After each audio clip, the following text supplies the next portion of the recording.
New Orleans, 1918, a city already worn thin by war and plague, now stalked by something it could not name. Someone was entering homes in the dark, leaving devastation behind, and the city had no idea who, or why, or when he would come again. Then the killer did something almost no killer has ever done. He wrote to the newspapers, signed his name as a demon, and dared the city to survive him. More than a century has passed, the case has never been closed, and the man behind those attacks has never been identified. We are going to lay every clue we have out on the board together. The evidence, the suspects, the letter, the night the whole city danced. By the time we are finished, you will have seen everything we have seen, and the verdict will be yours to give. Chapter 1. The Chisel and the Dark. New Orleans, May 23, 1918. Before the city had fully woken, a neighbor noticed the front door of the Maggio grocery was wrong. A lower panel had been chiseled out with surgical patience. No splintering, no forcing. Through that opening, a person had reached in and unlatched the lock from the inside. The door swung freely when the neighbor pushed it. Inside, Joseph Maggio and his wife Catherine had been struck down in their bed. The weapon, a heavy axe, had been left behind, wiped clean. It belonged to the Maggios themselves, taken from their own woodpile. Consider what you are looking at. Someone planned this, prepared this, and then simply walked away. Joseph Maggio was 38 years old, a Sicilian immigrant who had run his small grocery for years. Catherine Maggio was never supposed to be part of any story larger than her own life. But someone had chosen this door, this couple, this night. And the question that would haunt investigators for years was already forming: why the Maggios specifically? Let's open the board. The location, New Orleans, Louisiana, USA, and unknown. The unidentified serial killer. Chapter 2. Grocers, Immigrants, Targets. New Orleans, 1918. The city was home to thousands of Italian immigrants who had built small lives behind the counters of corner grocery stores. Joseph Maggio and his wife Catherine were attacked in their home adjoining their grocery on Upper Line Street on May 23, 1918. Louis Bessemer, a Polish grocer, and his companion Annie Harriet Lowe were struck on June 27, 1918.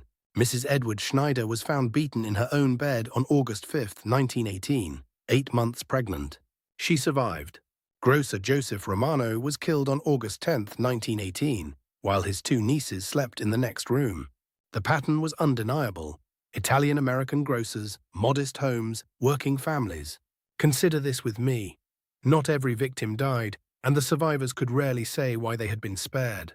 Doors had been locked, windows had been latched, and yet investigators made one discovery that changed everything. The attacker had brought no weapon of his own. Every time, without exception, he had used the family's axe, already waiting somewhere on the property. On the board so far, unknown. The unidentified serial killer. Now we pin up Joseph Momfre, the prime suspect. Chapter 3. A signature written in silence. Every crime scene told the same quiet story. The rear door panel had been removed, not smashed, not kicked, but chiseled cleanly away. It was a technique requiring patience, tool knowledge, and nerve. Investigators noted the opening was just wide enough for a lean man to pass through. Inside, the killer invariably set aside or borrowed the household's own axe. He never brought his own weapon, and he never took one away. There was no ransacking, no frantic searching, no sign of blind fury. New Orleans detective John D'Antonio was among the first to say plainly, this man had done this before. The repetition was the signature, not chaos but ceremony. Consider what you are looking at. A man who returned to the same method, attack after attack, across 1918 and 1919. Ritual implies purpose, and purpose implies a reason we have not yet named. Was this ritual personal, a grudge carved into routine? Professional, a contract carried out with discipline, or something that had no clean name at all? On the board so far, Joseph Momfre, the prime suspect. Now we pin up Joseph Maggio, the first known victim. Chapter 4. The Italian Connection. By the spring of 1919, New Orleans detectives had a theory, and it had a name. Every known victim was an Italian immigrant. Almost everyone operated a small grocery store. The pattern was impossible to ignore. Investigators turned to a familiar suspect, the Black Hand, an extortion network with deep roots in the Italian immigrant community. The Black Hand's method was simple and brutal: pay or suffer consequences. Authorities believed the Axeman's victims may have refused to pay. The theory ran in New Orleans newspapers through March and April of 1919. Local mafia figures were questioned and released. No arrest followed. Then the theory began to crack. Several victims had no traceable ties to any mafia network whatsoever, and the sheer geography of the attacks suggested one attacker could not have moved between them all. On the board so far, Joseph Maggio, the first known victim. Now we pin up May 1918, Joseph Maggio attacked, wife killed. Chapter 5. The Letter from Hell. On March 13, 1919, every major newspaper in New Orleans received an identical letter. The letter was signed simply by the Axeman. He opened by declaring himself a demon from hell, older than time itself. He claimed he was not a human being. No detective, he wrote, would ever catch him. Then came his announcement. He would visit New Orleans on the night of Tuesday, March 19th. He promised to pass over every home where jazz music was playing. Any house that was silent, he implied, would not be spared. Editors and police debated whether the letter was a hoax or a genuine threat. The newspapers printed the letter in full on March 14th, and the city read every word. Consider what you are witnessing: a killer still at large, now dictating the city's behavior. Sheet music sold out across New Orleans within 48 hours. By nightfall on March 18th, every band leader, every parlor musician, every family with a phonograph faced the same impossible question. And not one of them wanted to find out what silence cost. On the board so far, May 1918, Joseph Maggio attacked, wife killed. Now we pin up 1918 to 1919, series of axe attacks across city. Chapter 6. The Night the City Danced. The evening of March 19, 1919, arrived in New Orleans like no other in the city's history. Every dance hall in the city was packed to its walls. Jazz, loud, insistent, unstoppable, poured from every open window on every block. Households that had never touched a record player borrowed gramophones from neighbors.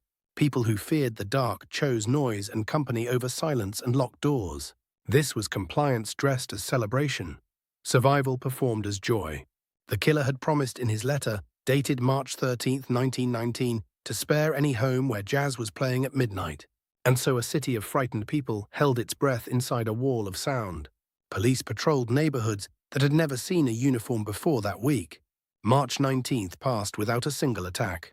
The Axeman had made a promise to the city of New Orleans, and he kept it. What we must now ask ourselves is this: what kind of killer announces his arrival, sets the terms of survival, and then honors them? On the board so far, 1918-1919, series of axe attacks across city.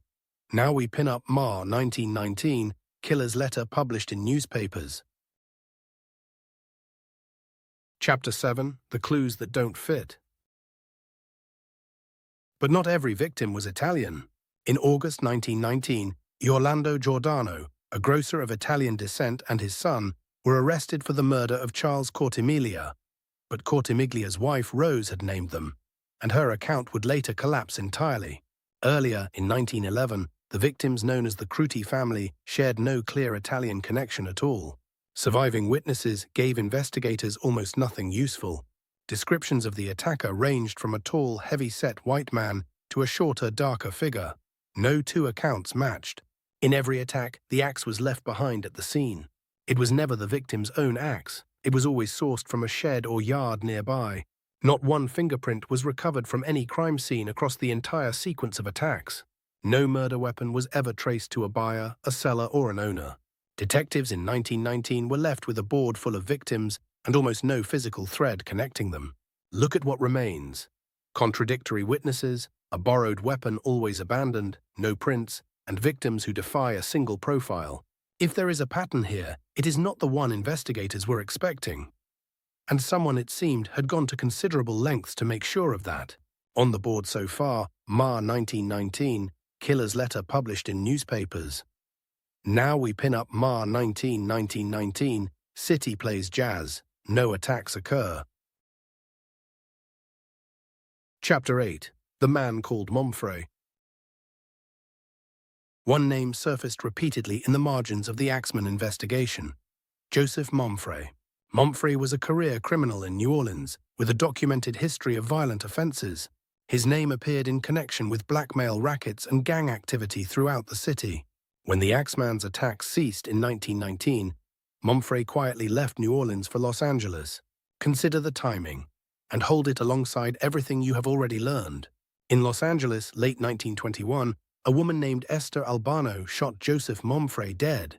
Esther Albano was the widow of Mike Albano, one of the Axeman's victims. She claimed that before she fired, Momfre confessed to the New Orleans murders. Her word was the only record of that confession.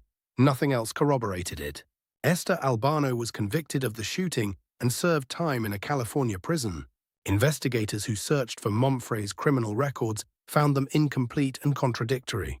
The one man who might have answered every question died before anyone official could ask it. And someone with every reason to hate him pulled the trigger.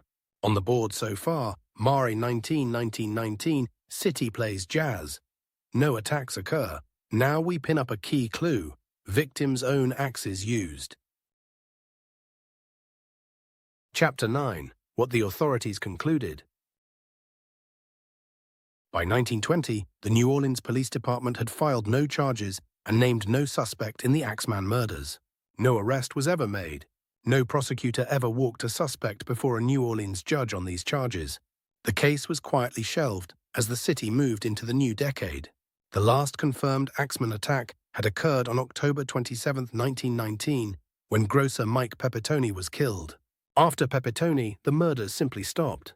No official explanation for the cessation was ever entered into the public record. Investigators never publicly endorsed Joseph Momfre, or any individual, as the Axeman. The story of Pepitone's widow shooting Momfre in Los Angeles in December 1921 appeared in only one source and was never corroborated. Without corroboration, that account cannot close the case. Over the following decades, the Axeman passed from open investigation into folklore, his file gathering dust alongside the unanswered questions. But there is one detail the official record never explained, and you haven't heard it yet. On the board so far, a key clue: victim's own axes used. Now we pin up a key clue: chiseled rear door panels. Chapter 10. The board is yours now. Every clue we have gathered now rests on the same table. The chiseled door panels at every scene pointed to a killer who came prepared. Every victim was an Italian grocer: Maggio, Besuma, Cortimiglia, a pattern too deliberate to ignore. Then, on March 13, 1919, a letter signed "The Axeman" appeared in the Times-Picayune. The letter promised safety to any household playing jazz that Tuesday night at midnight. New Orleans complied, and that night no one was attacked. Then, as suddenly as he began, the Axeman stopped. No arrest, no body, no farewell. A widow named Esther Albano later confessed that a man named Joseph Momfre had committed the crimes. Before he was shot dead, Momfre had a criminal record, had been in prison during gaps in the murders, and was released before they resumed. And yet no physical evidence ever tied Momfre to a single crime scene.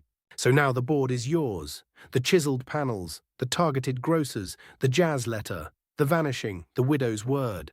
Tell us in the comments, who do you believe the Axeman was, and what drove him? Because no one was ever charged, no one was ever caught, and somewhere in that silence, the answer is still waiting.